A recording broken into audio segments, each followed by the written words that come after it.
नमस्कार, AGCNN news पर आपका स्वागत है। मैं हूं मनीषा रानी। प्रस्तुत है आज का मुख्य समाचार। मैं वो दफ्तर बनाऊंगा इंशाअल्लाह ताला और 6 महीने के अंदर हमारी कोशिश होगी कि उसके काम को शुरू किया जाए। AIMIM प्रमुख ओवैसी का नीतीश सरकार को समर्थन प्रस्ताव, सीमांचल को न्याय की मांग, बिहार चुनाव 2025 अपडेट। बिहार के अमौर में आयोजित जनसभा में AIMIM प्रमुख असदुद्दीन ओवैसी ने मुख्यमंत्री नीतीश कुमार को राजनीतिक रूप से एक बड़ा प्रस्ताव दिया।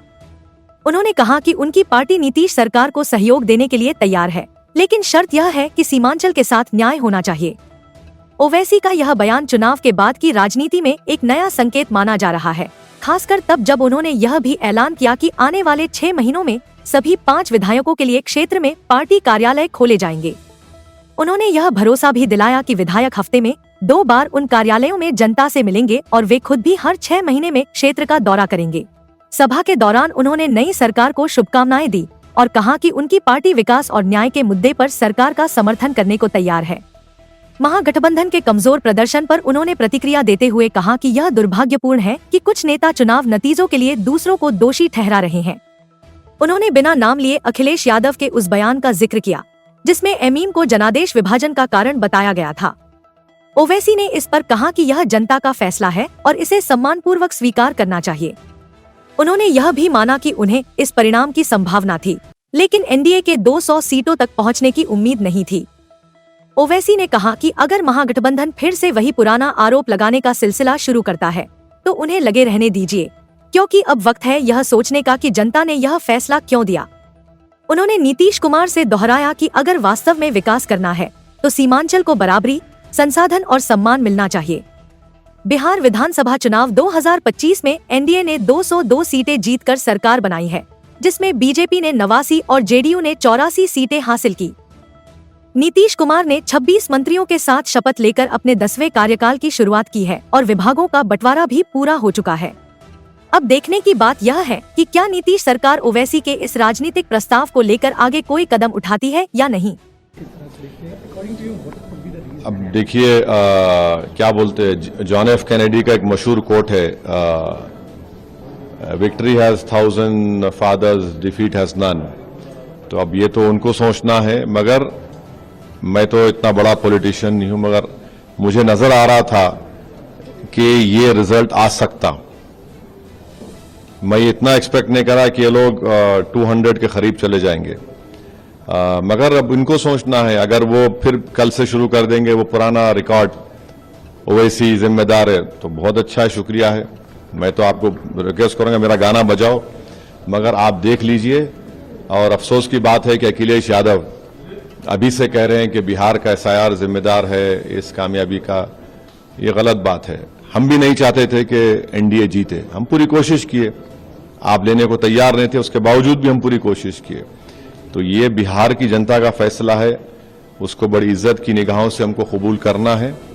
और अगर नीतीश कुमार को हम मुबारकबाद भी देते हैं और अगर वो वाकई में सीमांचल और बिहार का सही विकास करना चाह रहे तो हम कंस्ट्रक्टिव कोऑपरेशन करेंगे ताकि सीमांचल में खास तौर से इंसाफ हो सके। मैं वो दफ्तर बनाऊंगा इंशाअल्लाह ताला और 6 महीने के अंदर हमारी कोशिश होगी कि उसके काम को शुरू किया जाए। और मैं उम्मीद करता हूं कि अख्तरुल ईमान साहब हफ्ते में कम से कम 2 दिन अमूर ब्लॉक के ऑफिस में और 2 दिन बैसा ब्लॉक के ऑफिस में बैठकर आवाम से मुलाकात करेंगे, उनकी तकलीफ को सुनेंगे।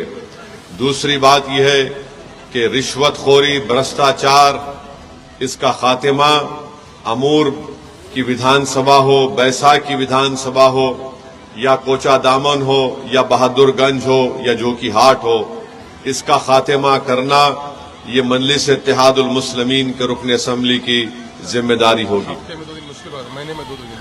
नहीं, हफ्ते में 2 दिन बैठना है आप। नहीं बैठेंगे, एक दिन बैसा ब्लॉक के ऑफिस में, दूसरे दिन अमूर ब्लॉक के ऑफिस में हम बैठेंगे इंशाअल्लाह। और 6 महीने में एक मर्तबा मैं आने की कोशिश करूंगा इंशाअल्लाह। तो एक हफ्ते में एक दिन अमूर ब्लॉक, हफ्ते में एक दिन बैसा ब्लॉक। अख्तर भाई बहुत आसान काम है आपके लिए। ना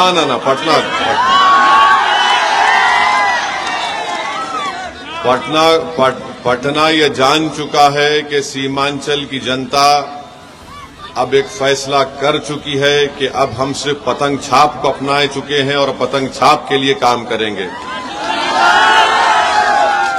तो पटना को पैगाम जाएगा तो सीमांचल से जाएगा।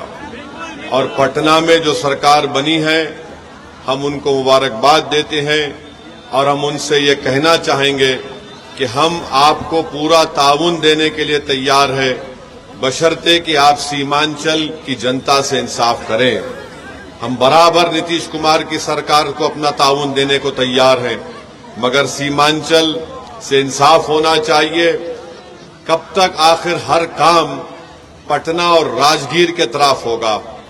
सीमांचल में यहां पर नदी कटाव का काम है, यहां पर पलायन होता है, यहां पर रिश्वतखोरी आम है, यहां पर रोड बनना है अमूर में खास तौर से। मैं उम्मीद करता हूं कि अख्तर भाई इंशाअल्लाह ताला ये रोड के काम को मुकम्मल करवाएंगे और बहुत से जगह पर जो पुल का काम है इंशाअल्लाह वो पुल का काम भी होगा। बल्कि हफ्ते में 2 दिन सिर्फ अख्तरुल ईमान नहीं बैठेंगे अपने विधानसभा में, तौसीफ आलम भी बैठेंगे बहादुरगंज में, सरवर आलम भी कोचा दामन में बैठेंगे, जोकी हाट में भी मुर्शिद आलम बैठेंगे और हमारे 5 विधायक इंशाअल्लाह ताला अपनी अपनी विधानसभा में 2 दिन बैठेंगे और फोटो लेके व्हाट्सएप पे मुझे भिजाएंगे। और व्हाट्सएप में लोकेशन आप डालें तो लोकेशन में मालूम होता है कि कहां बैठे।